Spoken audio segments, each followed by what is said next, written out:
Hello, नमस्कार, कैसे हो आप सभी? मैं राहुल कुमार आप लोगों के सामने लेकर आया हूँ जो 4 फरवरी, 5 फरवरी, 6 फरवरी, ठीक है? 3 यानी कि एक टर्म में हुआ एसएससी, फिर अगला जो है 6, 7, 8।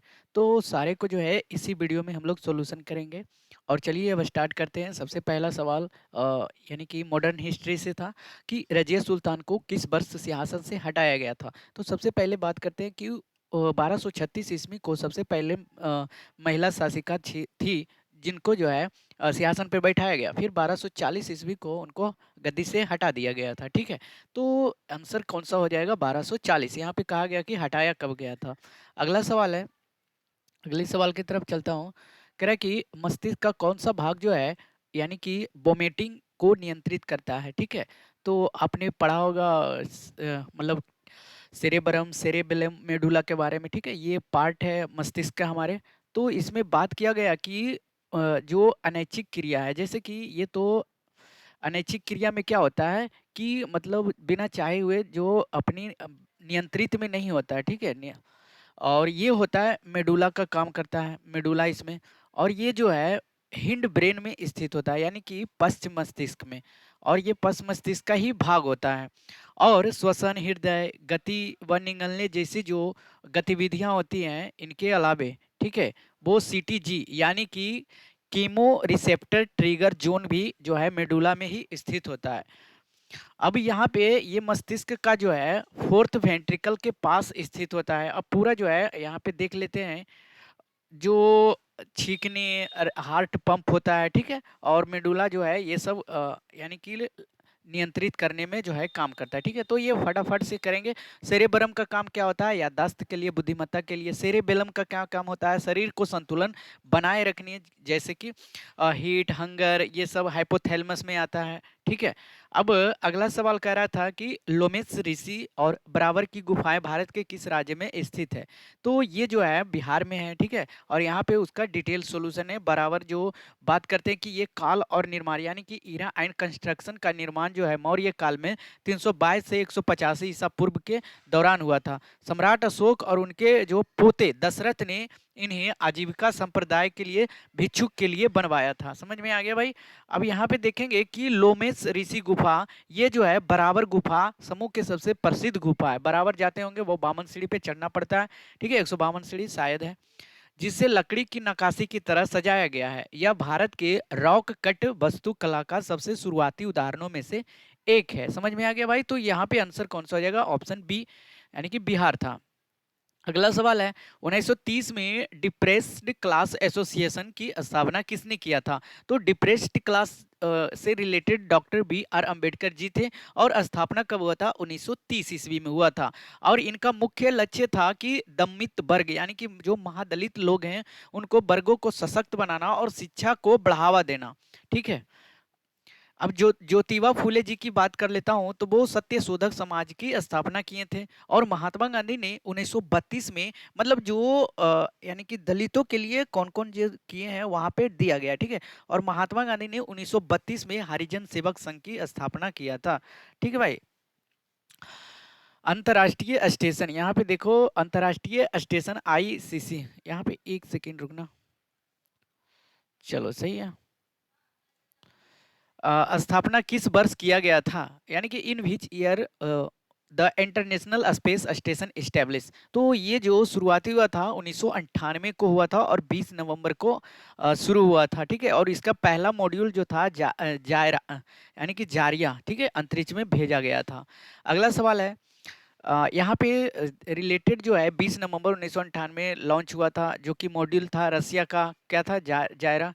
और ये दुनिया के 5 प्रमुख अंतरिक्ष एजेंसियों के नाम देखो है। पहले नासा अमेरिका का है, रोस्कोमोस है ना भाई, रोस्कोमोस रसिया का है, जैक्सा जापान का है, ईएसए यूरोप का है, सीएसए कनाडा का है। चलिए अब यहाँ पे देख लेंगे कि यहाँ से सारे पीडीएफ आपको मिल जाएगा, ठीक है, पूरा डिटेल से। अंतर्राष्ट्रीय अंतरिक्ष स्टेशन आईएसएस पृथ्वी की भूमध्य रेखा के सापेक्ष कितनी डिग्री पर झुका हुआ है? तो देखो ये जो है 51.6 डिग्री पर झुका हुआ है। अब ये क्यों झुका हुआ है? क्योंकि पृथ्वी पश्चिम से पूरब की ओर जो है मूव करता है। और ये आईएसएस भी जो है पश्चिम से पूरब की ओर चक्कर लगाता है। और पृथ्वी के घूमने के दिशा का लाभ उठाने के लिए इसको किया जाता है, ठीक है? और ये 51.6 डिग्री ही क्यों है? क्योंकि इसका झुकाव के लिए चुना गया जो है जो रोस्कोमोस यानी कि रूस का जो अंतरिक्ष स्टेशन है और नासा का अमेरिका का नासा, दोनों के जो है लॉन्चिंग स्टेशन यानी कि बैकनूर और कोस्मोड्रोम से जो स्टेशन तक आसानी से पहुंचा जा सके। और ये स्टेशन को पृथ्वी के लगभग देखो 90% आबादी वाले क्षेत्रों से ऊपर गुजारने की अनुमति दिया गया था। स्वतंत्र भारत के किस जनगणना में जम्मू और कश्मीर को शामिल नहीं किया गया था?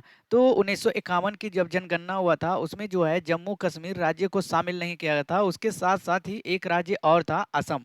असम में क्यों नहीं हुआ था? क्योंकि 1981 की जनगणना में असम को शामिल नहीं किया गया, क्योंकि वहां पे उस समय आंदोलन चल रहे थे। समझ में आ गया भाई? अगला सवाल है, चौथी एंड छठी शताब्दी के दौरान भारत में किस साम्राज्य का उदय हुआ? और तो ये फोर्थ एंड सिक्स्थ जब ये साम्राज्य हुआ तो गुप्ता अंपायर था, ठीक है, गुप्ता अंपायर का जो है उदय हुआ था और इसे गोल्डन एज के नाम से भी जाना जाता है। और गुप्त साम्राज्य की स्थापना तीसरी शताब्दी के अंत में यानी कि चौथी शताब्दी के ईसा पूर्व जो है श्री गुप्त द्वारा किया गया था, ठीक है। और उन्होंने 1319 से 1320 ईस्वी पर गुप्त संबंध की शुरुआत भी किया था। संस्थापक जो महाराज यानी कि श्री गुप्त जो महाराज की उपाधि धारण किया था, और इसका वास्तविक संस्थापक जो है चंद्रगुप्त प्रथम को माना जाता है और उन्हें भी जो है महाराजा धीराज की उपाधि धारण किया गया था। अब यहाँ पे साम्राज्य का अंत हुआ छठी शताब्दी तक और उस समय जो आ गया हुनो आ गया, हुन, ठीक है। और ये जो है विशाल साम्राज्य का मतलब पतन कर दिया गुप्त साम्राज्य को। पुष्यमित्र सुंग, सुंग वंश। अगला सवाल है, मध्य प्रदेश के मितावली में स्थित एक तरसियो या एक तरसो महादेव मंदिर को किस नाम अन्य नाम से जाना जाता है? तो देखो मध्य प्रदेश के मुरैना जिले में मितावली के पास स्थित एक तरसो महादेव मंदिर को मुख्य रूप से 64 योगिनी मंदिर के नाम से भी जाना जाता है। यह 11वीं शताब्दी का एक ऐतिहासिक और गोलाकार मंदिर है। समझ में आ गया? अगला सवाल है, हिमाचल प्रदेश के कौन सी झील हिंदू, बौद्ध, सिख तीनों धर्मों के लिए समान रूप से पवित्र मानी जाती है और तैरते हुए द्वीपों के लिए प्रसिद्ध है? तो ये रिवॉल्सर झील हिमाचल प्रदेश के मंडी जिले में स्थित है और समुद्र तल से लगभग जो है 1360 मीटर की ऊंचाई पर है और ये मंडी डिस्ट्रिक्ट हिमाचल प्रदेश में स्थित है। लद्दाख का प्रसिद्ध यूरू कवागायत यानी कि उत्सव मुख्य रूप से किस बौद्ध मठ में मनाया जाता है? तो ये जो मनाया जाता है देखो जुलाई के आसपास मनाया जाता है और ये तिब्बती कैलेंडर के अनुसार, ठीक है, ये चंद्र कैलेंडर यानी कि तिब्बती चंद्र कैलेंडर के अनुसार जो है लद्दाख के लाम्यूर मठ यहाँ पे दिया गया, ठीक है। लाम्यूर मठ में मनाया जाने वाला यह है 2 दिवसीय वार्षिक त्योहार है। अब इसमें क्या होता है कि रंगीन मुखौटे पहनकर पवित्र नृत्य किया जाता है और ये नृत्य शांति और जो है सद्भाव की स्थापना और बुराई को दूर करने के लिए है। और ये जो है डेडिकेशन समर्पित जो है जिन्होंने दूसरा बुद्ध माना जाता है गुरु पद संभव के लिए जो है डेडिकेटेड है। अब यहाँ पे क्या किया जाता है कि बुरी शक्तियों को विनाश के प्रतीक के रूप में एक पुतला जलाया जाता है और ये लंबाई मतलब लाम यूरू मठ जो है इसे मून लैंड के नाम से भी जाना जाता है क्योंकि यहाँ की भौगोलिक बनावट चंद्रमा की सतह जैसे ही दिखता है, इसलिए ये इसे मून लैंड के भी नाम से जाना जाता है। नवरात्रि उत्सव को किस क्षेत्र या राज्य में मुख्य रूप से नवरता के नाम से भी जाना जाता है? बताओ। तो ये जो है रीजनल नेम उत्तर भारत, विशेष रूप से बुंदेलखंड, मध्य प्रदेश और उत्तर प्रदेश का हिस्सा है बुंदेलखंड। जो वो ग्रामीण क्षेत्र है बुंदेलखंड, नवरात्रि को स्थानीय बोली में नवरता का कहा जाता है। तो आंसर कौन सा हो जाएगा? बुंदेलखंड और उत्तर प्रदेश के भाग के क्षेत्र को। भारत में संरचनात्मक समायोजन नीति यानी कि स्ट्रक्चरल एडजस्टमेंट पॉलिसी किस पंचवर्षीय योजना की शुरुआत होने से ठीक पहले लागू की गई थी? तो भारत में संरचनात्मक समायोजन नीति या आर्थिक सुधार 1991 के मध्य में ये 8वीं पंचवर्षीय योजना जो है शुरू किया गया था। और 8वीं पंचवर्षीय योजना कब हुआ था? 1992 से लेकर 1997 तक हुआ था। फर्स्ट 5 ईयर प्लान कब हुआ था? तो 1951 से लेकर 1955 हुआ था। 1956 से हुआ था, दूसरी तीसरी में नहीं हुआ था, ठीक है। उस समय बहुत सारे कारण थे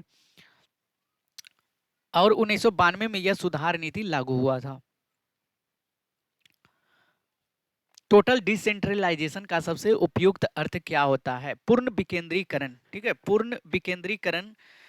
तो देखो, कोर कॉन्सेप्ट सबसे पहले समझ लो कि ये जो सत्ता, जिम्मेदारी और संसाधनों को केंद्र से हटाकर स्थानीय क्षेत्रीय, जैसे कि जो पंचायत और नगर पालिका को है, उनको जो है पूरा सौंपना कार्य, ठीक है। अब यही होता है डिसेंट्रलाइजेशन, जैसे कि अपनी शक्तियों का विकेंद्रीकरण करना। अब इसमें जो है देखो, उदाहरण में कि भारत में 73वें और 74वें संविधान संशोधन हुआ, कब हुआ? 1992 में हुआ। और जिसमें कि पंचायती राज और नगर निकायों को संवैधानिक दर्जा देकर ये जो है डिसेंट्रलाइजेशन को और मजबूत बना दिया। अब इसमें लाभ क्या होता है कि इसमें पारदर्शिता आती है, और जो स्थानीय समस्याओं से जो समस्या आती है उनको समाधान करने में आम जनता में भागीदारी जो है बढ़ जाती है, ठीक है।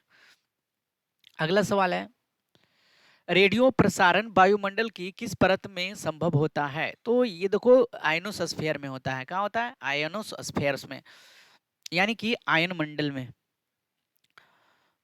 ट्रोपोस्फेयर में ये मौसम सभी घटनाएं होती है। ट्रोपोस्फेयर में, क्षोभ मंडल में हम सब रहते हैं। समताप मंडल में ओजोन परत पाई जाती है, जहाँ हवाई जहाज, जेट विमान यहीं उड़ते हैं, ठीक है। सरोजिनी नायडू द्वारा वर्ष 1905 में प्रकाशित प्रथम कविता संग्रह पुस्तक का नाम क्या है? तो देखो, पुस्तक का नाम था द गोल्डन थ्रेशोल्ड, ठीक है। ये जो है 1905 में प्रकाशित हुआ था, और ये लंदन में प्रकाशित हुआ था। और क्योंकि यह जो अंग्रेजी में लिखा गया था, कविताएं थी, और इसे जो है मुख्य रूप से प्रेम, प्रकृति, नेचर और भारतीय संस्कृत की जो है रचनाएं बहुत सी शामिल हैं, ठीक है। अगला सवाल है, प्रसिद्ध रूर औद्योगिक क्षेत्र यानी कि प्लांट किस देश में स्थित है? एक सेकेंड रुक जाओ। तो ये रूर औद्योगिक क्षेत्र प्लांट जो है यूरोप के, मतलब इंडस्ट्रियल हार्ट ऑफ यूरोप के नाम से भी जाना जाता है। और यह क्षेत्र जो है जर्मनी में स्थित है। तो आंसर कौन सा हो जाएगा? आंसर जर्मनी हो जाएगा। अब मिनरल रिसोर्सेस, यह क्षेत्र अपने विशाल कोयला भंडार, लोहा इस्पात और विश्व भर में प्रसिद्ध है, जो कि रूर और राइन नदियों के पास होने के कारण यह परिवहन जो है पानी के लिए महत्वपूर्ण है। देखो, अब भारत का रूर, रूर ऑफ इंडिया जो है, भारत के छोटा नागपुर, जो कि पठार कहलाता है, छोटा नागपुर प्लेट्यू, और ये भारत के रूर कहा जाता है क्योंकि यहाँ पे खनिज संसाधनों का जो कोयला और लोहा होता है, बहुत सारे अधिक मात्रा में मिलता है। अब इसमें ऐतिहासिक महत्व देख लेते हैं कि जब सेकेंड वर्ल्ड वार हो रहा था, ठीक है, उस समय जर्मनी के जो आर्मी थे, सैन्य शक्ति थे, उनका जो मुख्य केंद्र था, और वहाँ जो मित्र देश द्वारा बमबारी की गई थी, यही जो है इतिहास जो है रूर ऑफ, यानी कि जो जर्मनी का था, ठीक है, वो कहलाया था रूर ऑफ, यानी कि रूर कहलाता है प्लांट। अगला सवाल है, यूरोपीय अंतरिक्ष एजेंसी यानी कि ईसीए द्वारा घोषित इनविजन मिशन किस ग्रह के अध्ययन के लिए लॉन्च किया गया था? इनविजन मिशन जो है अनाउंस्ड किसके द्वारा, यानी कि ईएसए द्वारा घोषित इनविजन वेनस के अध्ययन के लिए जो किया गया था, ठीक है। तो आंसर याद रखो। और ये ईएसए यूरोपीय अंतरिक्ष एजेंसी है, ठीक है। अ, अगला सवाल है, देखो थोड़ा सा देख लेते हैं कि नासा के सहयोग से ईएसए का एक प्रमुख मिशन है, जिसमें कि एरियन 6 रॉकेट का उपयोग किया गया है। इसका महत्व क्या है, इंपॉर्टेंस, की यह मिशन जो है शुक्र की सतह के ज्वालामुखी, हॉटस्पॉट और चट्टानों की जो है जांच करेगा। तो भारतीय इतिहास और ग्रंथों के संदर्भ में हिरण्य गर्भ का क्या अर्थ होता है? हिरण्य गर्भ का बारे में आप लोग बताना है। तो देखो, भारतीय इतिहास और ग्रंथों का हिरण्य गर्भ का अर्थ है स्वर्ण, मतलब गोल्डन बॉम्ब, यानी कि ब्रह्मांडीय गर्भ है, जो कि सृष्टि के उत्पत्ति, यानी कि ब्रह्मा या विष्णु का प्रतीक माना गया है। जैसे कि ऋग्वेद में 10,121 हिरण्य गर्भ सूक्त है, ठीक है। ये जो है वर्णित किया गया है, और प्रजापति या ब्रह्मांड के सृष्टिकर्ता को देवताओं के देवता के रूप में स्थापित करता है। अच्छा, इसमें जो है पुनर्जन्म की बात किया गया है, ठीक है। अब ध्यान से देखो कि पुनर्जन्म, राष्ट्रकूट वंश के दंती दुर्ग जैसे राजाओं ने जो जन्म से क्षत्रिय नहीं थे, ब्राह्मणों की मदद से हिरण्यगर्भ नामक एक विशेष यज्ञ किया था। ठीक है। अच्छा, ठुमरी। ठुमरी जो है निम्नलिखित में से कौन सा कथन सही है ठुमरी के संदर्भ में? तो ठुमरी कहाँ का है भाई? तो देखो, ठुमरी एक सेमी क्लासिकल डांस है। ठीक है। यानी कि अर्धशास्त्रीय, या जो है अपनी सुंदरता, भावुकता और श्रृंगार रस यानी कि प्रेम की अभिव्यक्ति के लिए जानी जाती है। तो यहाँ पे सुंदर और कलात्मक प्रदर्शन है जिसे कलाकार कौशल की विकसित करता है। ठीक है। अगला सवाल है, यहाँ पे पूरा डिटेल है भाई। कथक के साथ प्रमुख घराना देख लो, बनारस और लखनऊ जो है ठुमरी का मुख्य केंद्र माना जाता है। इसे ब्रज भाषा भी कहा गया, ब्रज भाषा में गाया जाता है। ठीक है।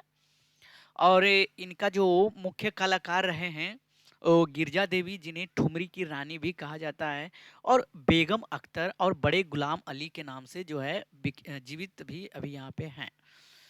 अगला सवाल है, a person who is skilled in the art of beautiful handwriting, वह व्यक्ति जो सुंदर हस्तलेखन के लिए कुशल है। ये इंग्लिश वाले सवाल थे, और इंग्लिश वाले सवाल जो है यानी कि कैलीग्राफर हो जाएगा। अब यहाँ पे देखो वन वर्ड सब्स्टिट्यूशन था, तो लेक्सिग्राफर ए पर्सन हु कंपाइल्स और राइट डिक्शनरी। कार्टोग्राफर उसको कहते हैं जो यानी कि वह व्यक्ति जो नक्शे या मानचित्र बनाने का कार्य करता है। अब कोरियोग्राफर जो नृत्य निर्देशक होता है यानी कि डांस डायरेक्टर होता है। निम्नलिखित यानी कि a person with an unusual strange behaviour और हैबिट, वह व्यक्ति जिसका व्यवहार या आदतें असामान्य, अजीब या सनकी हो, तो उसे इसेंट्रिक कहते हैं। ठीक है, इसेंट्रिक। अच्छा, अब यहाँ पे देखो ऑल ट्रस्ट भी दिया था, जो वह व्यक्ति जो दूसरों को कल्याण के लिए निस्वार्थ भाव से कार्य करे। ये person who unselfishly help other. Egoist कौन होता है? वह व्यक्ति जो केवल अपने बारे में सोचे और खुद को सबसे ऊपर रखे। अब ऑप्टिमिस्ट कौन सा होता है? वह व्यक्ति जो हर परिस्थिति में सकारात्मक पक्ष को देखता है। अच्छा, यहाँ पे देखो सेल्फिश, मतलब मीनिंग से टर्म रिलेटेड जो है था वर्ड था, तो ये सब याद रख लेना। स्टिंगी इस तरह से लिखा था, miserly, cheap, self seeking, pitiless. ठीक। चलिए अब अगले यानी कि ये तो हो गया 4 फरवरी का।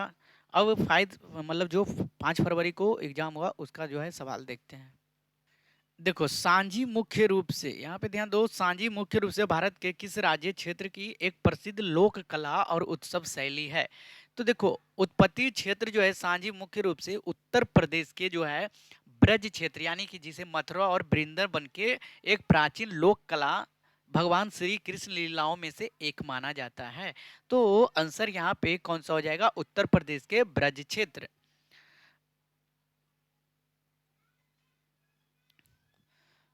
एक सेकेंड, अगला सवाल है, रायवेंसे। रायवेंसे भारत के किस राज्य का एक पारंपरिक और मार्शल लोक नृत्य है? तो रायवेंसे जो है पश्चिम बंगाल का एक बहुत ही शक्तिशाली मार्शल लोक नृत्य है। प्रमुख भारतीय मार्शल आर्ट की सूची में कौन कौन आता है? तो देखो, मार्शल आर्ट में आता है कलराई पट्टू, जो कि केरल में होता है। महाराष्ट्र में मर्दानी खेल, जो कि महाराष्ट्र की है। परिखंडा, ये बिहार की है। सिलबम, ये कहाँ का? तमिलनाडु के। थांगटा का है मणिपुर के। और गतका कहाँ है? पंजाब के है। ठीक है, तो ये क्या हो गया?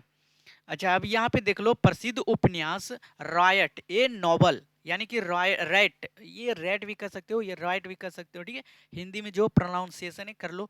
राइट ए नॉवल के पुस्तक के लेखक कौन है? तो शशि थरूर, ये कांग्रेस के यानी कि सदस्य भी हैं। उपन्यास जो हुआ था, ये नोवेल 2001 में प्रोड्यूस यानी कि प्रकाशित हुआ था। अब प्रसिद्ध पुस्तकें भी देख लेते हैं, क्या पता अगले शिफ्ट में आ जाए। तो बुकलेस इन बागदाद, यानी कि India of midnight to millennium, मतलब ये शशि थरूर जी का जो है पूरा लिखा हुआ बुक है। अ, देखो, द सौर मंडल के ग्रहों चमक ब्राइटनेस के आधार पर वेनस किस स्थान पर आता है? तो ये ब्राइटनेस के आधार पर पूछा गया है। ठीक है, रैंक में। तो रैंक यानी कि ग्रहों के स्थान जो है, सौर मंडल के सभी 8 ग्रहों में शुक्र जो है सबसे चमकीला है, सभी को पता है। सांझ का तारा, भोर का तारा भी कहा जाता है। वेनस के पास कोई अपना जो है उपग्रह भी नहीं है। ठीक है। अब ये वेनस और एक यूरेनस जो होता है, सारे यानी कि ग्रह जो है पश्चिम से पूर्व घूमते हैं, लेकिन ये पूरब से पश्चिम की ओर घूमता है। ये मतलब अलग अलग इसका हो गया टर्म। तो इसका जो स्थान रहता है, यानी कि जो बिना दूरबीन के भी देखा जा सकता है, इसकी इतनी चमक होती है, ठीक है, इतना अधिक होता है।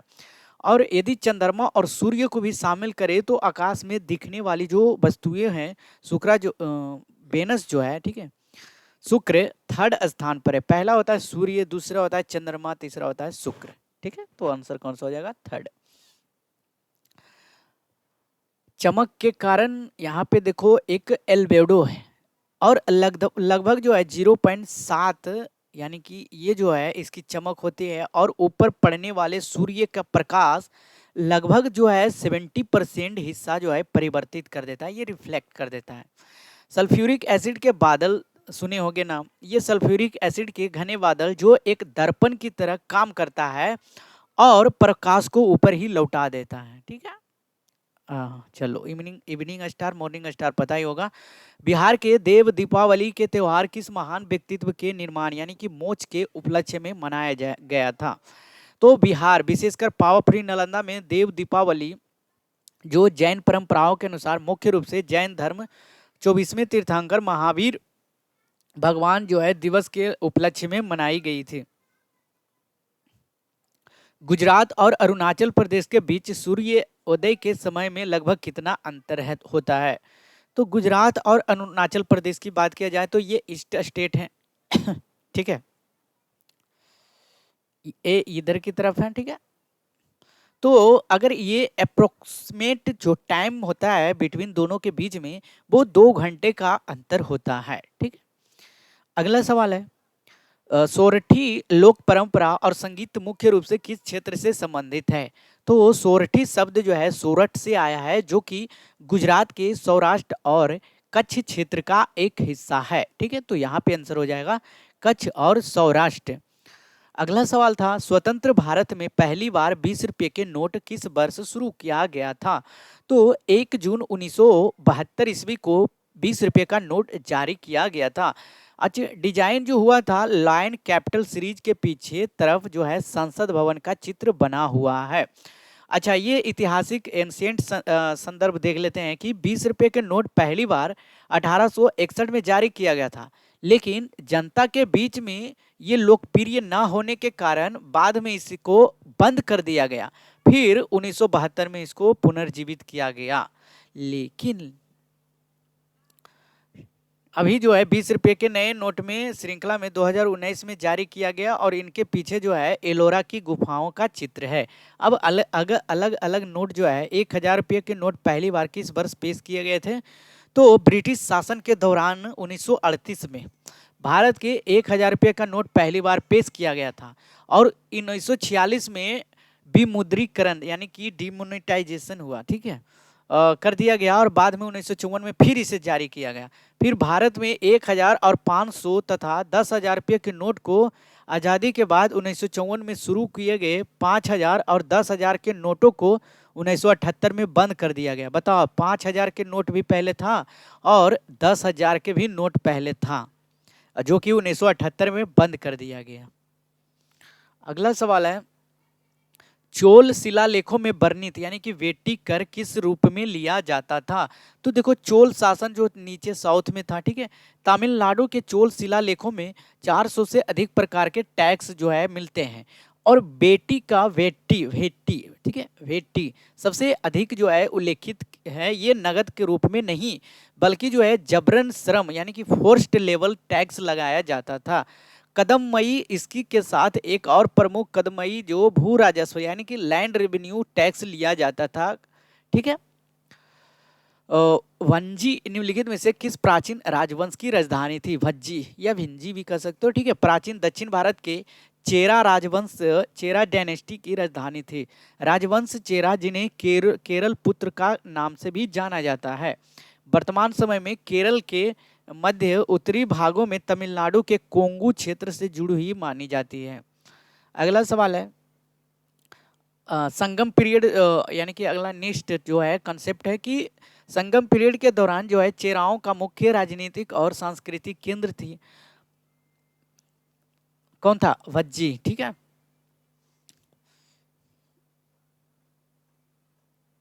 अच्छा, एक बज्जी है देखो ये, और एक होता है वन जी, ठीक है, वो अलग था, वी ए एन जे आई है और ये वी ए डबल जे आई है। और ये भज्जी जो है महाजन काल, महाजन पद काल जो है था, उसकी राजधानी वैशाली थी, ठीक है। भारतीय संविधान के किस नगर भारत भाग में नगर पालिकाओं का वर्णन किया गया है?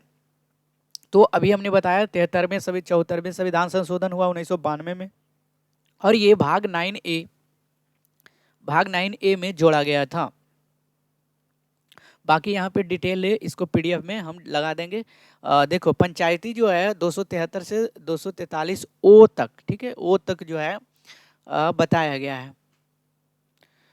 अंग्रेजों द्वारा भारत में भूमि अधिग्रहण अधिनियम लैंड एक्विजिशन एक्ट किस वर्ष पारित किया गया था? तो अंग्रेजों द्वारा भारत में भूमि अधिग्रहण अधिनियम 1894 में पारित किया गया, और यह 1 मार्च 1894 को लागू हुआ, और इसका उद्देश्य था रेलवे और बुनियादी ढांचे के विकास के निजी भूमि को जो है अधिग्रहण करना, ठीक है। अगला सवाल है, 1857 की क्रांति के बाद अंग्रेजों ने बहादुर शाह जफर का कैद करके कहाँ भेज दिया था?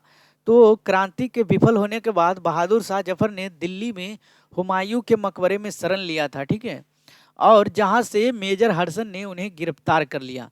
अब उन पर देशद्रोह का केस हुआ और हत्याओं के मुकदमा चलाया गया, और उन्हें क्या पाया गया? दोषी।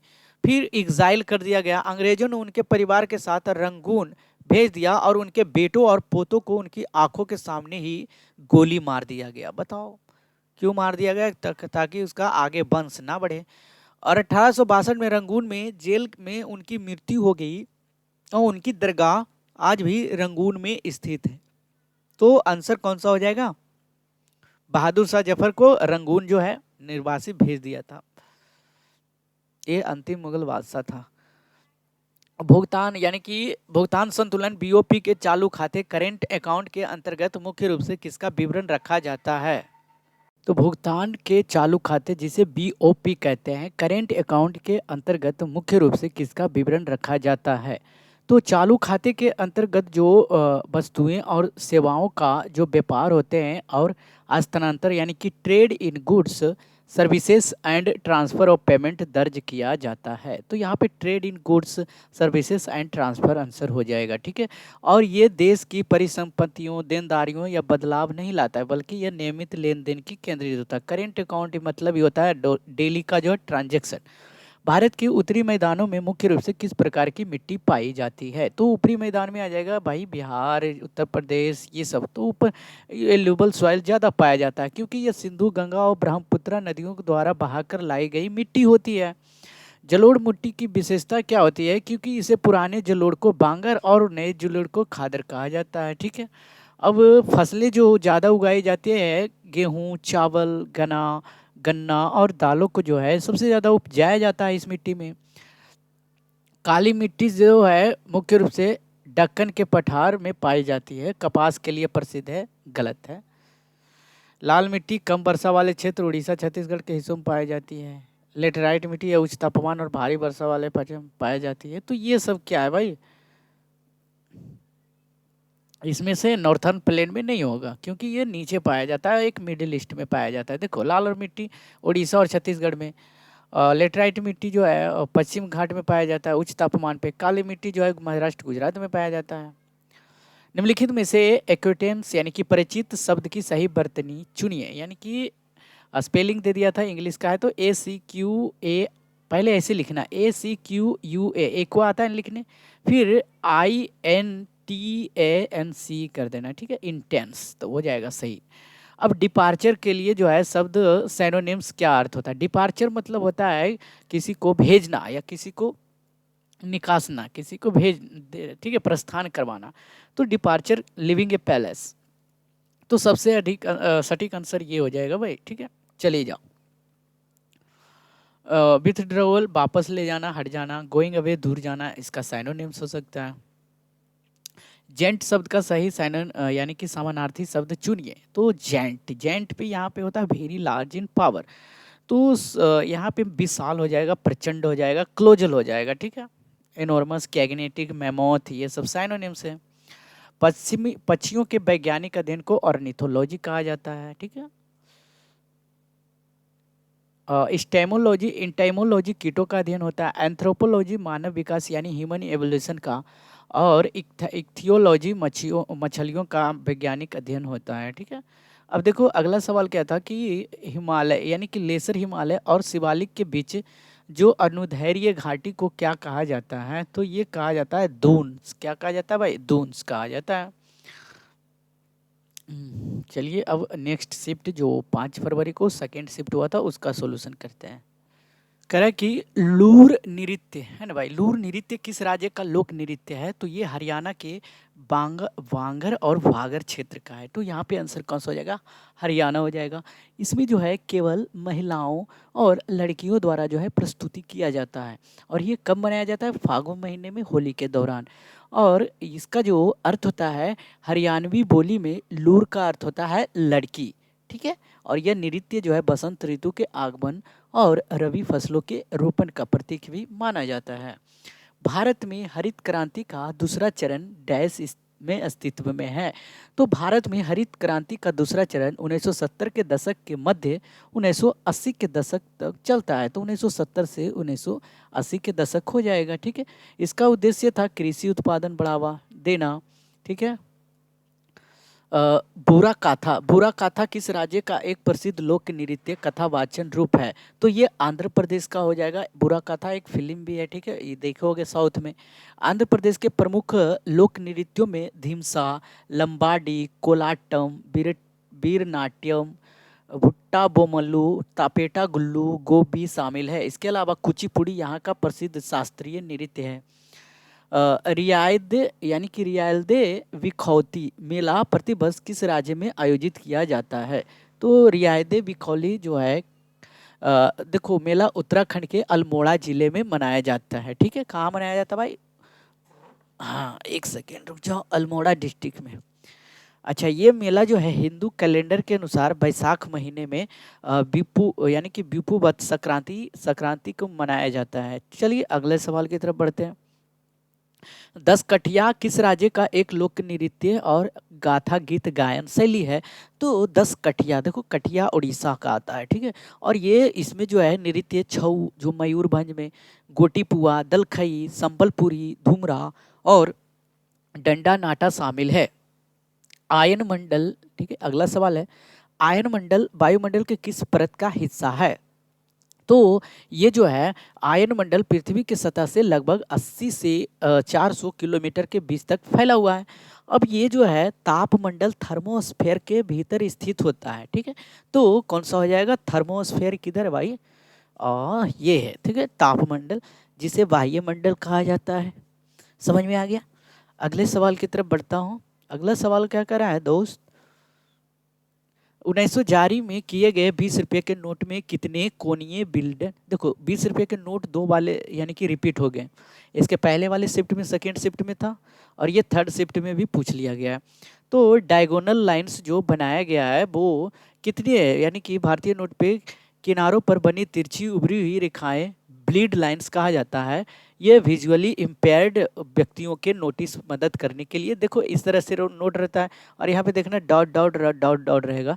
तो जो ब्रेन लिपि होता है उसकी सहायता से जो व्यक्ति दृष्टिबाधित होते हैं, ठीक है, विजुअली इम्पेयर्ड होते हैं, उन लोगों के लिए ये जो बनाया जाता है। अब वो लाइन्स कितने होते हैं वो बताना था, ठीक है। तो 20 रुपये के नोट में, 20 रुपये के नए नोट में और 10 रुपये के नए नोट में जो ब्लीड लाइन है नहीं होती है, ठीक है, मतलब कोई भी ब्लीड लाइन नहीं होती है। ये रेखाएं केवल मतलब 100 रुपया, 200 रुपया और 500 रुपया पर दिया जाता है, तो वो भी पकड़ लेता है। तो आंसर कौन सा हो जाएगा? कोई लाइन नहीं होता है। समझ में आ गया? अब 100 रुपये पर कितने डॉट होते हैं? 4 लाइन्स होते हैं। 200 रुपया पर 4 रेखाएं होती है और 2 छोटे गोल होते हैं, ठीक है। अच्छा, ये पे लाइन्स की बात किया गया है, जैसे इस तरह से देखो साइड में ये लाइन बना दिया जाता है, देखते हो कि नोट है ना, और डॉट डॉट भी रहता है। तो लाइन्स के बारे में पूछा था तो कोई लाइन्स नहीं रहता है। 100 रुपये में 4 लाइन्स रहता है, और 200 रुपये के नोट पे 4 लाइन्स होते हैं और 2 छोटे गोल्स होते हैं, सर्कल्स होते हैं। और 500 नोट पे 5 रेखाएं होती है और 5 लाइन्स बनी होती है, ठीक है। अब निम्नलिखित में से किस अंग में उपास्थि यानी कि कार्टिलेज उपस्थित होता है? तो ये कान में होता है, सभी को पता है, ठीक है। और ये कनेक्टिव टिश्यू के अंतर्गत आता है, और ये हड्डियों की तुलना में कितना होता है, नरम होता है, मांसपेशियां, और अधिक सख्त होती है, इसको कितना खींच दो कुछ नहीं होता है, ठीक है। ये मानव शरीर के कई हिस्सों में भी पाए जाते हैं, ये स्ट्रॉन्ग कनेक्टिव टिश्यू। जैसे कि बाहरी कान जिसे पीना और नाक की नोक यानी कि external ear on the tip of the nose में पाया जाता है, ठीक है।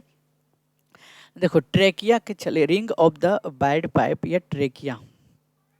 अगला सवाल है, निम्नलिखित में से अधिपत्य की सही वर्तनी यानी कि हिजोमनी।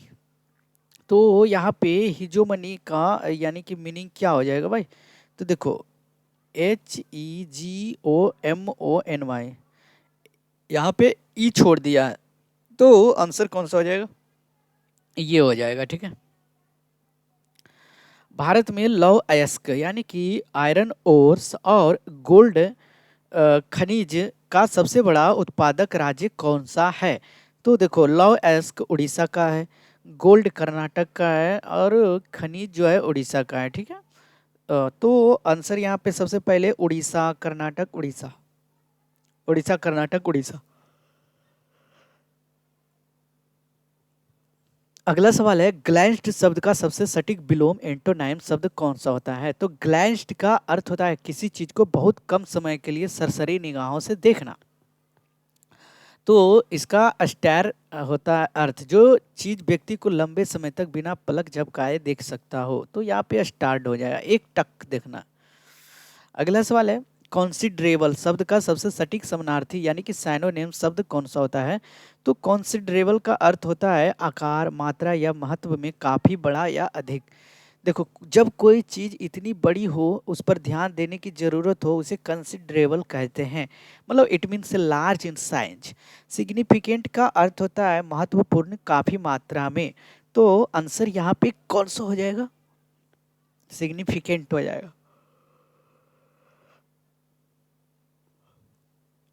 सेना या सेना के अधिकारियों द्वारा चलाई जाने वाली सरकार को क्या कहा जाता है? तो यहाँ स्ट्रेक्टोक्रेसी कहा जाता है, ठीक है। पौधे में वृद्धि यानी कि ग्रोथ मुख्य रूप से किस ऊतक के कारण होता है? तो मेरिस्टेमेटिक टिश्यू के कारण होता है, और ये टाइप्स ऑफ मेरिस्टेम के भी एक आकार है, यानी कि इसमें होता है एपिकल, लेटरल और इंटरकैलरी, ठीक है। इंटरकैलरी में क्या होता है कि ये पत्तियों के जो टहनियाँ होती हैं, आधार होते हैं, उसके बीच के हिस्से में वृद्धि करता है, और लेटरल जो होता है जड़ की मोटाई में मदद करता है, और एपिकल जो होता है जड़ और तने को ऊपरी सिरे पर होता है, और ये ग्रोथ को बढ़ाता है, ठीक है। और एक परमानेंट टिश्यू और एक वैक्यूलर टिश्यू, यानी कि वैक्यूलर टिश्यू में इनका काम वृद्धि करना नहीं बल्कि जाइलम और फैलम का परिवहन करना होता है, और वेस्कुलर टिश्यू में, और परमानेंट टिश्यू में यह विभाजित होने की क्षमता जो है खो देता है और एक निश्चित कार्य करने लग जाता है, इसे ही परमानेंट टिश्यू कहते हैं, जिसमें प्रेनकाइमा आ जाता है। कह कि कीट जो है इंसेक्ट मुख्य रूप से पादप के किस भाग को प्रभावित या क्षतिग्रस्त करते हैं? तो इंसेक्ट जो है मुख्य रूप से पादप और पत्तियों के तनों, फूलों और फलों, जड़ों को प्रभावित और क्षतिग्रस्त करता है। हालांकि यह सबसे अधिक पत्तियां और कोमल जो है शॉर्ट्स को प्रभावित करते हैं, शॉर्ट्स को। तो यहाँ पे आंसर हो जाएगा भाई सभी होगा, ठीक है, of all of the above. करें कि पादपों में, ठीक है, पादपों में सक्रिय कोशिका विभाजन, एक्टिव सेल डिवीजन मुख्य रूप से कहाँ होता है? तो देखो सेल डिवीजन तो जो होता है मेरिस्टेमेटिक टिश्यू में होता है, तो आंसर कौन सा हो जाएगा? विभाज्योतक क्षेत्रों में।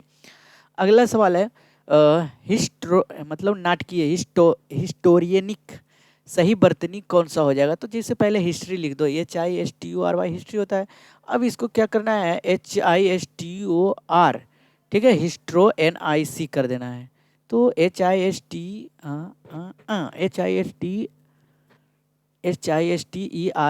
ये वाला होना चाहिए, HISTERO, हिस्टोरियोनिक, हिस्टोरियोनिक, हाँ यही होगा, हिस्टोरियोनिक, आयोनिक, हिस्टोरियोनिक। उपकला यानी कि एपिथेलियल टिश्यू जो सी आकार के यानी कि रिंग्स छल्ले जो होते हैं रिंग्स शरीर के किस भाग में पाई जाती है? तो ये ट्रेकिया या श्वास नली में पाया जाता है। ठीक है। फतेहपुर सीकरी में स्थित वह प्रसिद्ध प्रवेश द्वार कौन सा है जिसे विजय के द्वारा यानी कि गेट ऑफ विक्ट्री के रूप में भी जाना जाता है? तो बुलंद दरवाजा। ठीक है, फतेहपुर सीकरी में है। गुप्त काल के दौरान सोने के सिक्कों को किस नाम से जाना जाता था? तो दिनार के नाम से जाना जाता था। गुप्त काल में चांदी के सिक्कों को जो है रूपक कहा जाता था। चंद्रगुप्त द्वितीय ने शकों पर जो है विजय प्राप्त करने के बाद चांदी के सिक्के जो है बड़े पैमाने पर जारी किया था। समझ में आ गया? माई डेटलिस्ट डायरी पुस्तक के लेखक कौन है? तो ये आर के नारायण हो जाएंगे। कौन हो जाएगा भाई? आर के नारायण। मालगुडी डेज भी आर के नारायण लिखे थे। अब यहाँ पे देखो आर के नारायण द्वारा जो पुस्तक है वहाँ पे देख लेते हैं।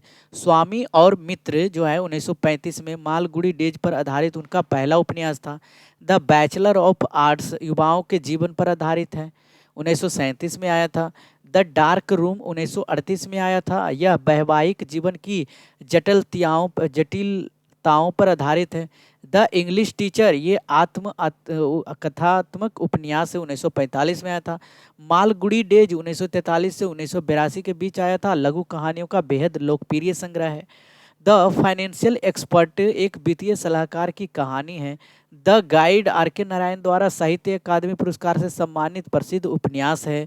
मालगुडी डेज आका आदमखोर the man eater of Malgudi days 1961 में आया था। ठीक है। द टाइगर ऑफ मालगुडी यानी कि एक बाघ की दृष्टि से कहानी 1983 में आया था। लॉली रोड लघु कहानी है, 1956 में आया था। महात्मा गांधी की प्रतीक्षा waiting for Mahatma 1955। The vendor of sweets हो जाएगा, 1967 में आया था। द वर्ल्ड ऑफ नागराज 1990 में। अगला सवाल है 2019 के बजट में घोषित और जारी किए गए 20 रुपये के फिर से आ गए भाई सिक्के कितने किनारे जो हैं सिक्के 20 रुपये के सिक्के में। अब ये जो है 20 रुपये का नया सिक्का 12 कोनिए 12 मतलब डोडिकोगॉन सॉरी भाई इसे बिना किसी दांतेदार किनारों के बनाया गया है। ठीक है, ये 20 कॉइन्स जो है 12 साइड पॉलीगन होता है, तो यहाँ पे आंसर हो जाएगा 12। अगला सवाल है शुरुआती दौर में 19वीं शताब्दी की शुरुआत में माचिस की तिल्लियों के सिरों पर किस मुख्य पदार्थ का उपयोग किया जाता है? तो देखो माचिस के तिल्ली में जो किया जाता है 19वीं शताब्दी की शुरुआत में यानी कि 1810 के दशक में जो श्वेत फास्फोरस होता है यानी कि वाइट फास्फोरस या येलो फास्फोरस का उपयोग किया जाता था, जो स्वास्थ्य और सुरक्षा के लिए अत्यंत खतरनाक साबित हुआ था। ठीक है। अगला सवाल है एम्यूजमेंट शब्द का सबसे सटीक अर्थ यानी कि साइनोनिम शब्द पूछता है। एम्यूजमेंट का अर्थ होता है मनोरंजन करना, मजा, जो आपके आनंद दे या हंसाए। ठीक है, कपिल शर्मा शो की तरह। तो ये क्या हो जाएगा? रिक्रिएशन, मनोरंजन। कंक्रीट शब्द का सबसे विलोम सटीक शब्द कौन सा हो जाएगा? तो कंक्रीट कंसंट्रेट होगा, सॉरी कंसंट्रेट का इसका अर्थ होता है एकाग्र होना, अपना पूरा ध्यान किसी एक बिंदु पर लगाना। तो इसका आंसर एंटोनिम हो जाएगा डिस्ट्रैक्ट। ठीक है। अगला सवाल है प्राचीन काल में भारत को निम्नलिखित में से किस नाम से जाना जाता था?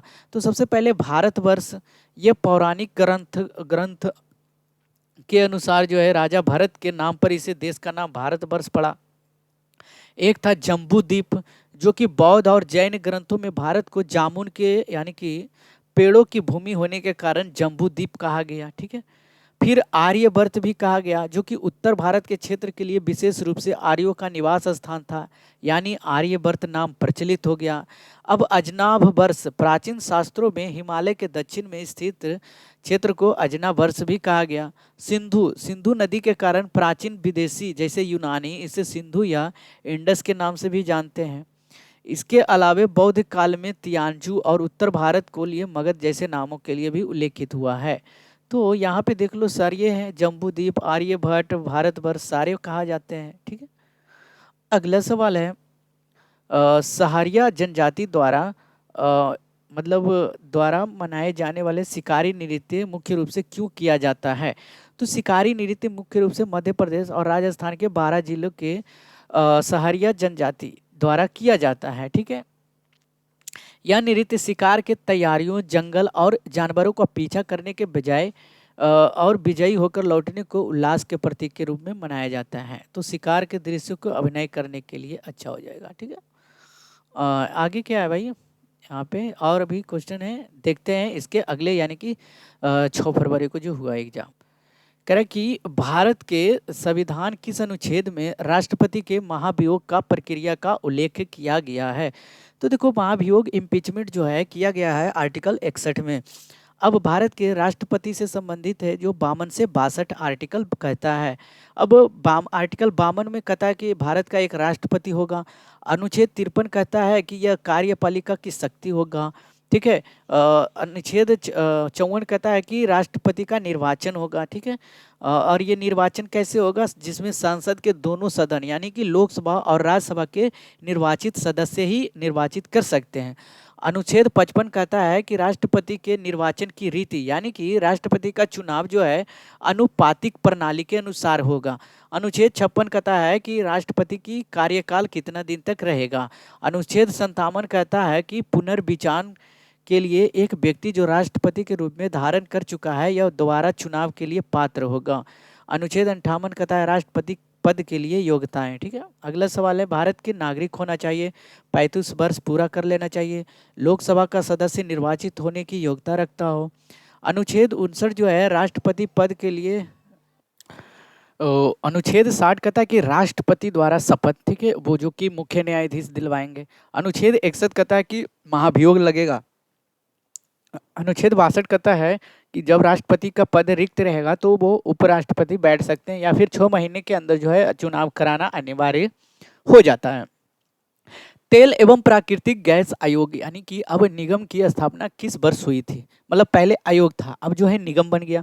अब इसकी स्थापना हुआ था 1956 ईस्वी में। अब बताओ कि ओएनजीसी यानी कि तेल एवं प्राकृतिक गैस विनियम लिमिटेड की स्थापना 14 अगस्त 1956 को हुई थी और शुरुआत में इसे आयोग के रूप में स्थापित किया था, लेकिन 1994 में एक निगम जो है बदल दिया गया था, ठीक है।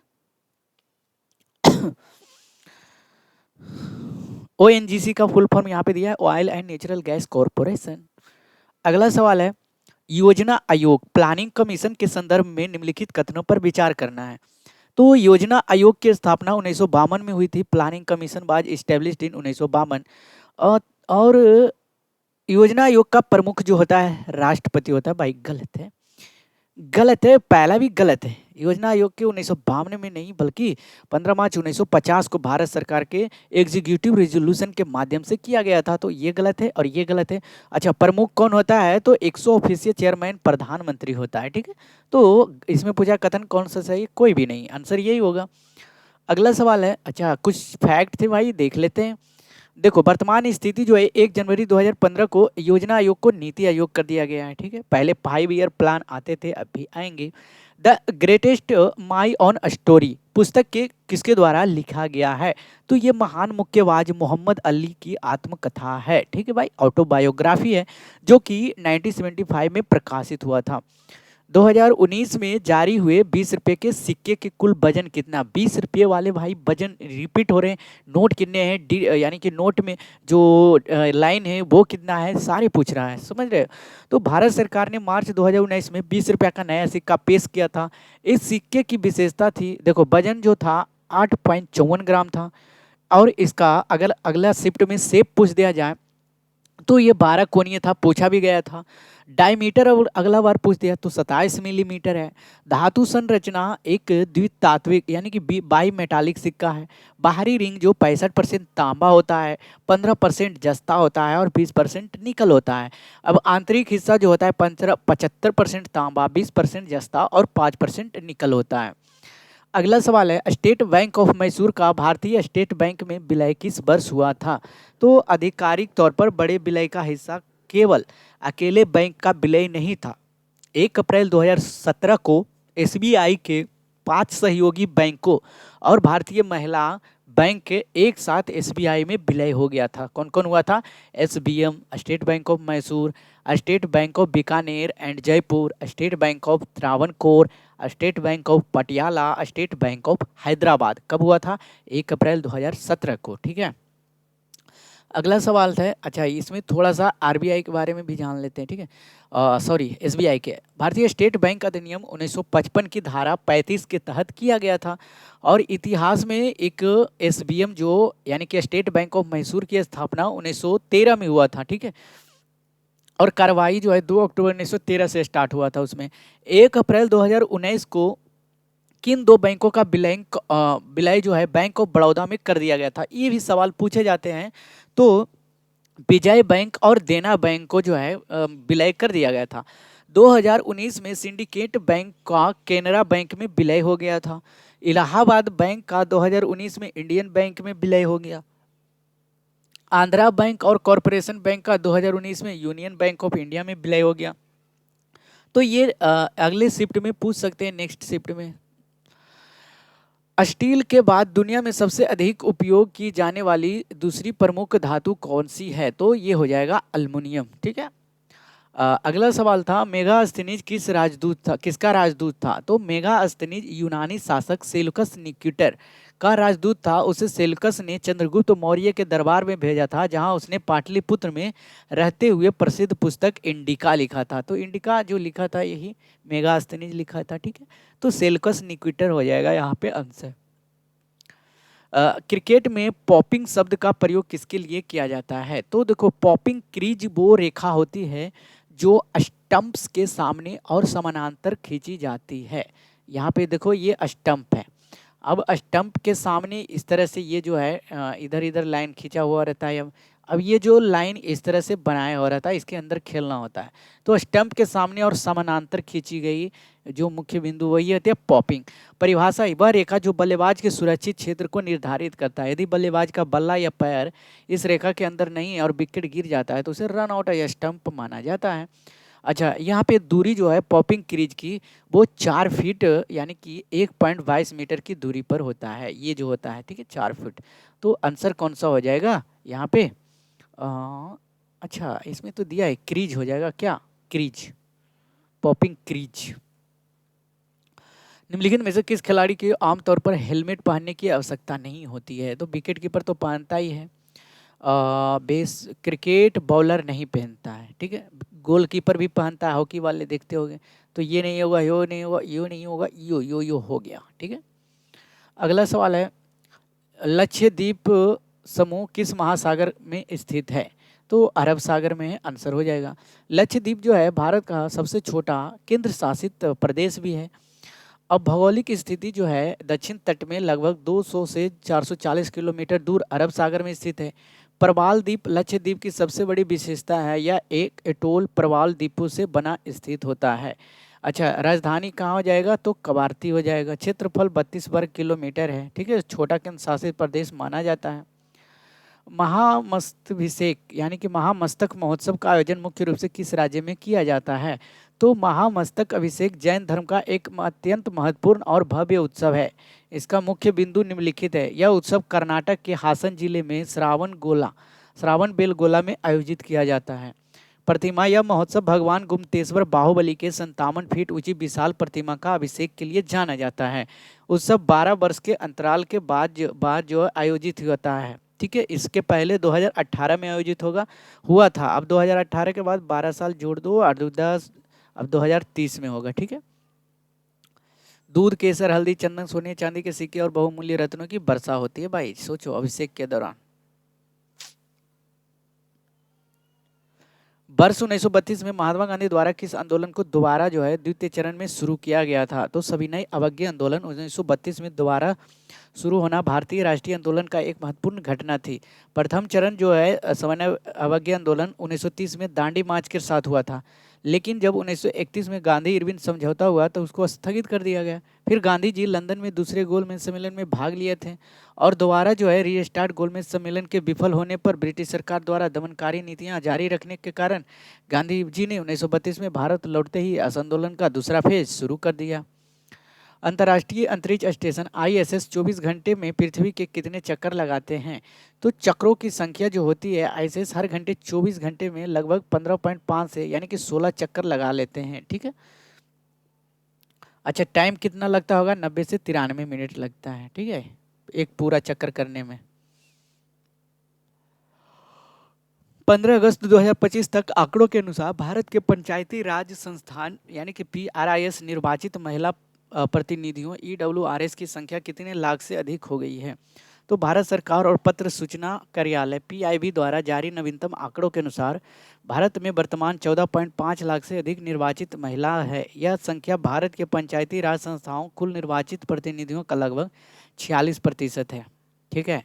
73वें संविधान संशोधन द्वारा न्यूनतम 33% आरक्षण अनिवार्य है, लेकिन भारत के 21 राज्यों ने इसे बढ़ाकर 50% कर दिया है। अगला सवाल है, उत्तराखंड में कुंभ मेले का आयोजन कहाँ किया जाता है? तो भारत में कुंभ मेला कुल 4 स्थानों पर लगता है।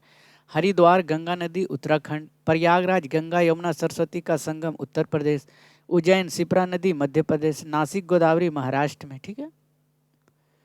अगला सवाल है, लाहौर में शालीमार बाग का निर्माण किस मुगल सम्राट ने करवाया था?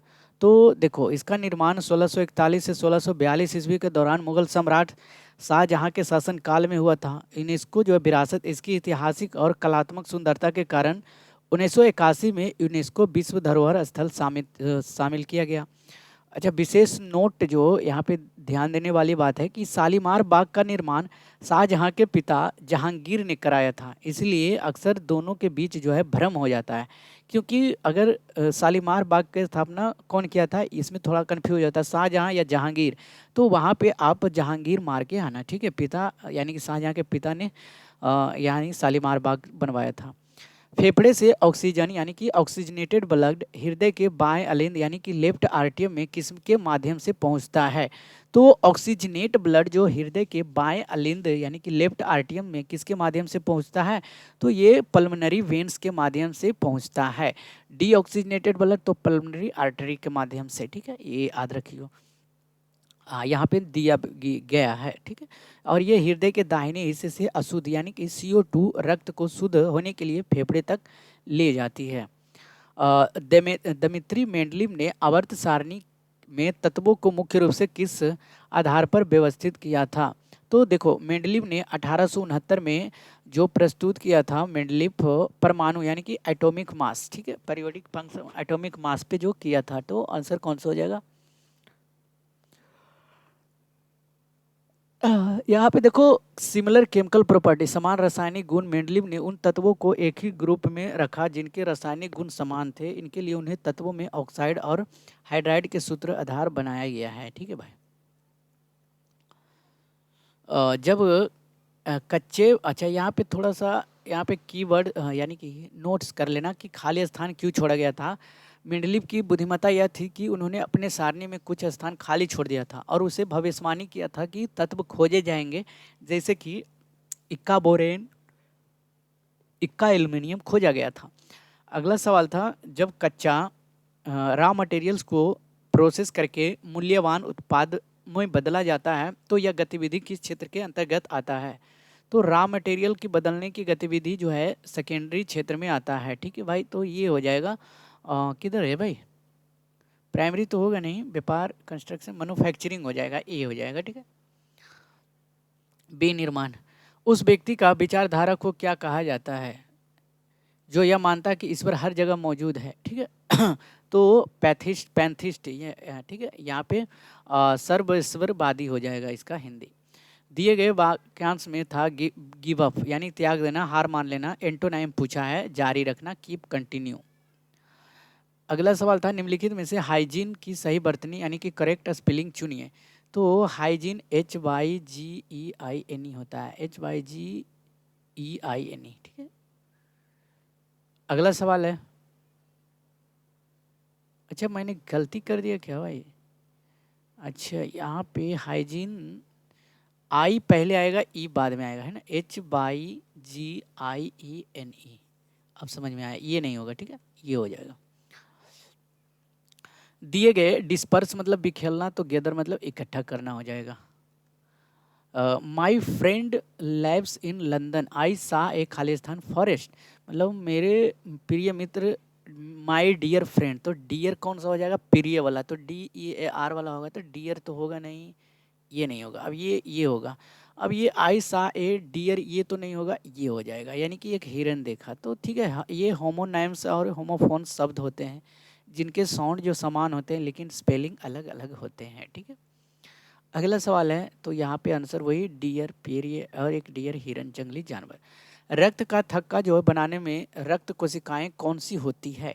तो ब्लड क्लोट जो प्लेटलेट्स जिन्हें थ्रोम्बोसाइट्स के भी कहा जाता है, यह रक्त को जमाने में मदद करता है। विटामिन के थक्का जमने की प्रक्रिया के लिए आवश्यक है।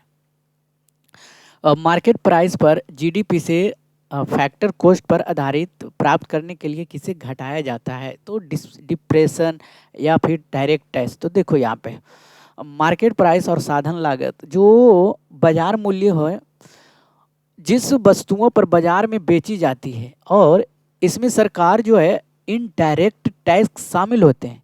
सरकार द्वारा दी गई सब्सिडी घटा दी जाती है। ठीक है, ये होता है मार्केट प्राइस। अब फैक्टर कॉस्ट या उत्पादन के साधन जैसे कि कोई लैंड, भूमि, श्रम, पूंजी की वास्तविक लागत होती है जिसमें कर जो है शामिल नहीं होते हैं। ठीक है, यह शुद्ध अप्रत्यक्ष कर इनडायरेक्ट टैक्स माइनस एनआईटी इसका सूत्र होता है। तो NIT indirect tax minus subsidy हो जाएगा। देखो ये इंपॉर्टेंट फार्मूला याद रखना, मार्केट प्राइस बराबर factor cost plus net direct tax. एक होता है factor cost market price minus indirect tax और माइनस सब्सिडी। दिए गए शब्द डिप्रेस्ड यानी कि चीरफुल हो जाएगा, इंग्लिश वाले हैं सवाल। समान मृत्यु दर की गणना प्रति मतलब कितने व्यक्तियों पर की जाती है? तो 1000 पर। ठीक है, निम्नलिखित में से जुबिलेंट उल्लासित होता है भाई, तो सही वर्तनीत कौन सा हो जाएगा? GUB जुबिलेंट। तो आंसर यह हो जाएगा JUBILANT। अब आंसर कौन सा है? GUBILANT। ठीक है, यानी कि जूबी लिख देना, LANT लैंट लिख देना। अगला सवाल है 1272 यानी कि 1772 की नई न्याय प्रणाली के तहत प्रत्येक जिले में कौन सा 2 न्यायालय स्थापित किए गए थे? तो 1772 में जो गवर्नर थे वारेन हेस्टिंग्स, प्रशासन में सुधार के लिए एक न्यायिक योजना पेश किया था। वो चाहते थे प्रत्येक जिले के लिए 2 अदालतें हों। योजना के अनुसार जिले में 2 प्रकार के न्यायालय की स्थापना किया गया। एक होता था दीवानी यानी कि सिविल कोर्ट, और एक होता था फौजीदारी यानी कि क्रिमिनल कोर्ट। इसमें होता था सिविल कोर्ट में कि यह संपत्ति, शादी और व्यापार जैसे नागरिक मामलों की सुनवाई हो, जिसमें जो है मुखिया जिला कलेक्टर होता था, डीएम होता था। अब एक होता क्रिमिनल कोर्ट, या चोरी, हत्या और मारपीट जैसे आपराधिक मामलों की सुनवाई के लिए एक अदालत काजी और मुफ्ती के अधीन होती थी, लेकिन कलेक्टर इसकी निगरानी करता था। ठीक है भाई, ये सब वीडियो यानी कि पीडीएफ में डाल दूंगा, वहाँ पे देख लियो। ठीक है, चलिए अब जो है अगले शिफ्ट की तरफ बढ़ते हैं। कह रहा कि हिंद स्वराज की पुस्तक के लेखक कौन है? तो महात्मा गांधी थे, और 1909 में इंग्लैंड से दक्षिण अफ्रीका के यात्रा के दौरान पानी के जहाज पर लिखी थी। ठीक है, दौरान पानी के जहाज पर लिखी थी। यह मूल रूप से गुजराती में लिखी गई थी, the story of my experiment with truth. ठीक है, 2011 के जनगणना के अनुसार निम्नलिखित में से किस राज्य की जनसंख्या सबसे अधिक थी? तो देखो 2011 यहाँ पे दिया गया है, और सबसे ज़्यादा था उत्तर प्रदेश, फिर महाराष्ट्र था, तीसरा में बिहार आता था। तो सबसे ज़्यादा यहाँ पे कौन सा हो जाएगा? उत्तर प्रदेश तो है नहीं भाई। जनगणना के अनुसार किस राज्य की जनसंख्या सबसे अधिक थी? तो यहाँ पे ना उत्तर प्रदेश दिया है, ना महाराष्ट्र दिया है, और ना बिहार दिया है, तो पश्चिम बंगाल दिया है, यहाँ पे हो जाएगा। ठीक है, अगला सवाल है कजरी मुख्य रूप से किस राज्य का प्रसिद्ध लोक नृत्य और लोक गायन है? तो उत्तर प्रदेश हो जाएगा कजरी। अगला सवाल है निम्नलिखित में से कौन सी पर्वत श्रेणी हिमालय का भाग नहीं है? तो हिमालय का भाग कौन कौन है वो पहले देख लेते हैं। तो देखो पीर पंजाल, लद्दाख, जास्कर। अरावली नहीं है, अरावली उपमहाद्वीप का पेनिनसुलर प्लेट्यू जो कि उत्तर पश्चिम हिस्से में स्थित है। ठीक है, और ये दिल्ली से शुरू होकर हरियाणा, राजस्थान से होकर गुजरती हुई तक फैली हुई है। अगला सवाल है, अच्छा ये जो है प्राचीन गोंडवाना लैंड का भी हिस्सा माना जाता है। माउंट आबू स्थित जो है 1722 ईस्वी सबसे ऊंची चोटी है। अगला सवाल है निम्नलिखित में से कौन सा वॉलीबॉल सर्व का एक प्रकार है? तो ये हो जाएगा फ्लोट सर्व, जंप सर्व, अंडर सर्व, उपयुक्त सभी हो जाएगा। ठीक है, अगला सवाल है माउंट आबू स्थित दिलवाड़ा जैन मंदिर परिसर कुल कितने मंदिरों का समूह है? तो कुल 5 मंदिरों का समूह है, ठीक है। और ये 11वीं से 13वीं शताब्दी के बीच सफ़ेद संगमरमर की अपनी जटिल नक्काशी के लिए प्रसिद्ध है। ये 5 मुख्य मंदिर कौन कौन है? बिमल बसाई मंदिर, लून बसाई मंदिर, पीतल मंदिर, पार्श्वनाथ मंदिर, महावीर स्वामी मंदिर, ठीक है। चलिए अगले सवाल की तरफ बढ़ते हैं। करा कि इन्वी स्टैट्स इंडिया रिपोर्ट किस मंत्रालय द्वारा जारी किया जाता है? तो इन्वायरो स्टैटिक्स इंडिया रिपोर्ट सांख्यिकी और कार्यक्रम कार्यान्वयन मंत्रालय द्वारा जारी किया जाता है। 2018 में प्रतिवर्ष प्रकाशित की जा रही है। गंगा दशहरा का त्यौहार हिंदी कैलेंडर के अनुसार किस महीने में मनाया जाता है? तो गंगा दशहरा हिंदू पंचांग के अनुसार ज्येष्ठ माह के शुक्ल पक्ष 10वीं तिथि को मनाया जाता है। अंग्रेजी कैलेंडर के अनुसार यह आमतौर पर मई या जून महीने में मनाया जाता है। तो यहाँ पे कौन सा हो जाएगा? जेठ। गीतम के बारे में कौन सा कथन सही है? तो गीतम कर्नाटक के सबसे जो है सरल, यानी गीतम सरल कंपोजिशन है, सबसे सरल पद है, तो सबसे सरल प्राथमिक संरचना है। यह संगीत शुरुआती विद्यार्थियों को राग और ताल की बुनियादी समझ को विकसित करने के लिए सिखाया जाता है, जिसमें जटिल सजावट नहीं होती है और इसका लय जो है स्थिर रहता है, ठीक है। अब यहाँ पे देखो कथन 2 गलत क्यों है? क्योंकि यह जो है तकनीकी रूप से पद और गीतम अलग हैं। पद एक विधातपूर्ण रचना है जो अक्सर नृत्य यानी कि भारतनाट्यम के लिए उपयोग की जाती है और इसमें भक्ति या प्रेम का गहरा भाव होता है। यह गीतम की तुलना में अधिक जटिल और उन्नत विधियाँ है। विशेषताएं: गीतम में पल्लवी, अनुपल्लवी और चरणम जैसे अलग अलग भाग नहीं होती है। इसे संस्कृत में गीतम कहा जाता है, जिसका अर्थ केवल है गाना। अगला सवाल है, चंद्रयान 3 के प्रोपल्सन मॉड्यूल पर लगे सेप पेलोड का मुख्य उद्देश्य क्या था? तो देखो, पूरा नाम सेप का पूर्ण अर्थ होता है स्पेक्ट्रोपोलरिमेट्री ऑफ हैबिटेबल प्लेनेट अर्थ, ठीक है। तो यहाँ पे आंसर कौन सा हो जाएगा? और कुछ भी है, रुक जाओ। देखो, इसका फंक्शन था पेलोड चंद्रयान 3 पर यानी कि प्रोपल्सन मॉड्यूल पर लगा था। इसका काम था चंद्रमा की कक्षा में पृथ्वी का अवलोकन करना। तकनीक था यह पृथ्वी से परावर्तित होने वाले प्रकाश का विश्लेषण करता था ताकि यह समझा जा सके कि रहने योग्य ग्रह के अंतरिक्ष में कैसे दिखते हैं। भविष्य का लक्ष्य, इसे डेटा का उपयोग करके वैज्ञानिक भविष्य में सौर मंडल से बाहर स्थित अन्य एक्सोप्लैनेट्स की खोज करेंगे जहां जीवन की संभावना हो सकती है, ठीक है। अगला सवाल है, पौधे मुख्य रूप से किस प्रक्रिया के माध्यम से एक्सेसिव वाटर को बाहर निकालते हैं? तो ये ट्रांसपायरेशन हो जाएगा। इसमें क्या होता है कि इस प्रक्रिया में जड़ द्वारा अवशोषित पानी पत्तियों में जो छोटे छोटे छिद्र स्टोमेटा कहते हैं माध्यम से वाष्प के रूप में वायुमंडल में छोड़ दिया जाता है। यह प्रक्रिया पौधे को ठंडा रखने और पोषक तत्व के परिवहन करने भी मदद करता है। इसका कार्य है जल संतुलन बनाए रखना, खनिज परिवहन और पत्तियों को ठंडा करना। देखिए, फोटोमीटर द्वारा मापा जाता है इसको। 1 किलो जूल का मान कितना होता है? तो 1000 जूल होता है। वैज्ञानिक अंकन 10 के पावर 3 जूल मानते हैं। अनुच्छेद 26 और 27 के संदर्भ में कौन सा कथन सही है? तो रिगार्डिंग अनुच्छेद धार्मिक मामलों के जो स्वतंत्रता देता है। अनुच्छेद 27 किसी विशिष्ट धर्म के प्रचार के लिए भुगतान से मुक्ति चाहता है। तो देखो भाई, 26, 25, 26, ठीक है, 25, 26, 27 ये सब जो आर्टिकल है यहाँ पे ध्यान दो कि यह धार्मिक मामलों के जो स्वतंत्रता प्रदान करता है। इसके तहत धार्मिक संप्रदाय को यह अधिकार है कि धार्मिक उद्देश्य के लिए संस्थाओं की स्थापना और पोषण करे, अपनी धर्म विषयक कार्यों का प्रबंध स्वयं करे, चल और अचल संपत्ति का स्वामित्व और अर्जन करे।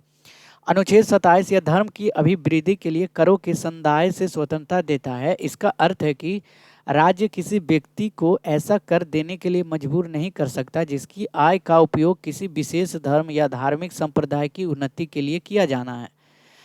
यह भारत के धर्मनिरपेक्ष स्वरूप को मजबूत करता है, ठीक है।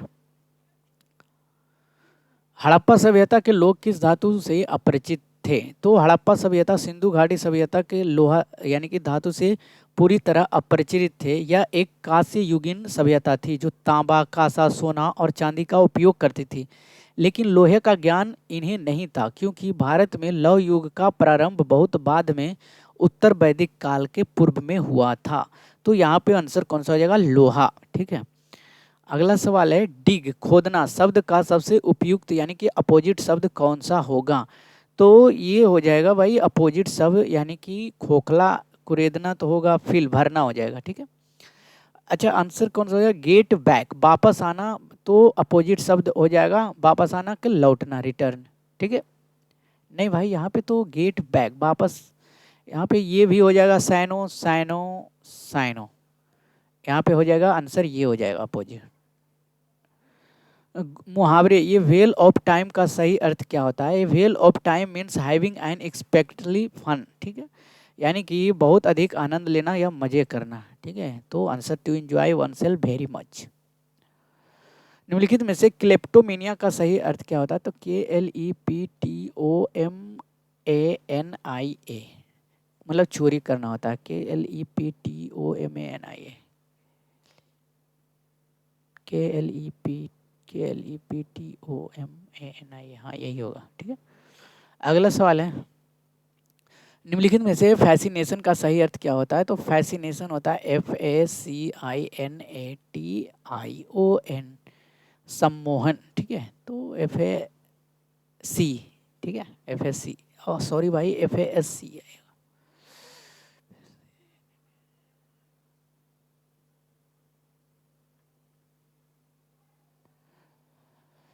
पश्चिम बंगाल में स्थित दुर्गापुर स्टील प्लांट की स्थापना किस देश के सहयोग से हुआ था? तो दुर्गापुर स्टील प्लांट की स्थापना द्वितीय पंचवर्षीय योजना 1956-61 के दौरान किया गया था। इसके लिए 1956 में ब्रिटेन के कुछ कंपनी के साथ समझौता हुआ था। यह पश्चिम बंगाल के बर्धमान जिले में स्थित है। संचालन वर्तमान में SAIL steel authority of India के अंतर्गत करता है। ठीक है। देखो, अन्य प्रमुख स्टील प्लांट और सहयोगी देश, और पार्टनर कंट्री जो भिलाई था छत्तीसगढ़ में हुआ था USSR द्वारा, राउरकेला उड़ीसा का जर्मनी द्वारा, बोकारो झारखंड का सोवियत संघ द्वारा। ठीक है। अगला सवाल है, हाल ही में चर्चा में रहा स्कॉट यानी कि space circumstantial orbital tracker mission किस भारतीय स्टार्टअप द्वारा विकसित किया गया है? तो SCOT space camera for object tracking mission भारतीय अंतरिक्ष स्टार्टअप दिगंतारा द्वारा विकसित किया गया है। ठीक है।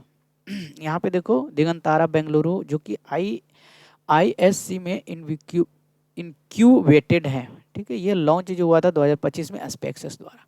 इनमें से कौन सा प्राथमिक सेक्टर के अंतर्गत नहीं आता है? तो प्राइमरी सेक्टर नहीं आएगा, यानी कि एग्रीकल्चर जो है प्राइमरी है। ठीक है, तो प्राइमरी सेक्टर के अंतर्गत तो ये आएगा ही।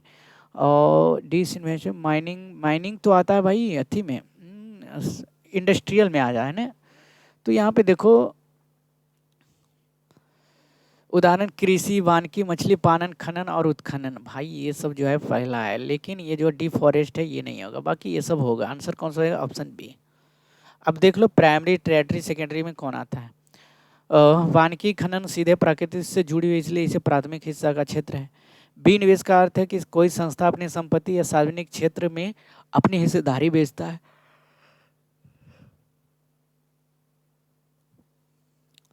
अणु की सबसे उपयुक्त परिभाषा क्या है? यानी कि बताओ, एप्रोप्रिएट डिफिनेशन ऑफ मॉलिक्यूल्स। अणु किसी तत्व या यौगिक की वह सूक्ष्मता सबसे छोटा कण है जो स्वतंत्र अवस्था में रह सकता है और जिसमें उस पदार्थ के सभी भौतिक एवं रासायनिक गुण क्या होते हैं? मौजूद होते हैं। ठीक है।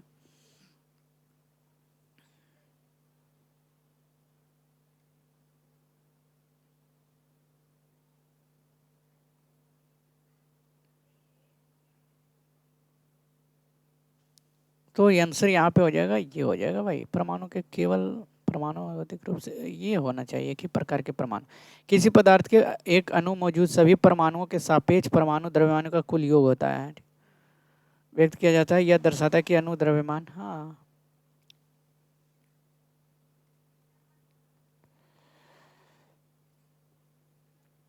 कह रहा है कि च्वांगल लाइजोन नृत्य का संबंध किस भारतीय राज्य से है? बताओ किस भारतीय राज्य से है? तो ये हो जाएगा मिजोरम। ये देखो, पाबू जो है समुदाय है वहाँ का लोकप्रिय लोक नृत्य करता है। लोक नृत्य चापाचार कूट के दौरान सफल शिकारियों के द्वारा ट्रॉफियां घर लाने की खुशी में किया जाता है। इसमें पुरुष और महिलाएं ड्रम की थाप पर पंक्तियों में खड़े होकर नृत्य करते हैं और रंगीन शॉल का उपयोग करते हैं। ठीक है। और उस व्यक्ति को क्या कहा जाता है जिसके पास अपना कर्ज चुकाने या जीवन यापन के लिए बिल्कुल भी धन ना हो? तो ये हो जाएगा कंगाल, पॉपर। ठीक है। अगला सवाल है, बैंकक्रप्ट भी होता है, माइजर भी होता है, स्पेंडथ्रिफ्ट होता है, एरिस्टोक्रेट भी होता है। बैंक शब्द के लिए अलग अलग अर्थ क्या है जिनमें एक का संबंध नहीं है रिवर से? तो नदी का किनारा और पैसा जमा करने वाली संस्था। पानी का बहाव कहाँ भाई? नदी का किनारा, पैसा जमा करने वाली संस्था। When love came calling, when love came calling पुस्तक के लेखक कौन है? तो ये जो है प्रीति सेनॉय, कदर भाई प्रीति सेनॉय है। भारत के एक मूल संविधान में समवर्ती सूची के कुल कितने विषय शामिल हैं? तो मूल संविधान में 1955 में 47 विषय थे, वर्तमान में अभी 52 हो गए हैं। ठीक है।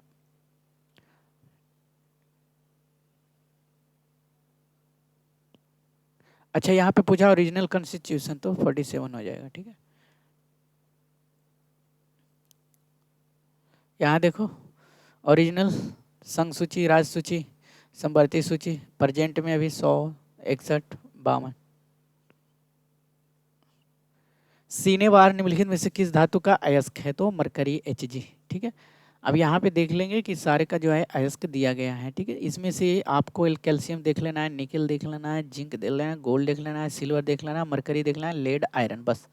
एल्युमिनियम भी देख लियो, एल्युमिनियम तो याद ही रहता है। ठीक है।